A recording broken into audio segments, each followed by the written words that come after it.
ఇదే కదా నీ కథ ముగింపులేనిదై సదా సాగదా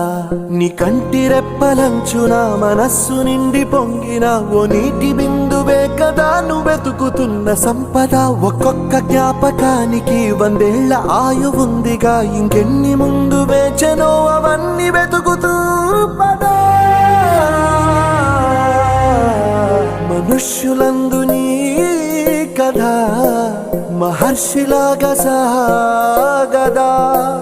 మనుష్యులందు నీ కథ మహర్షిలాగా సాగదా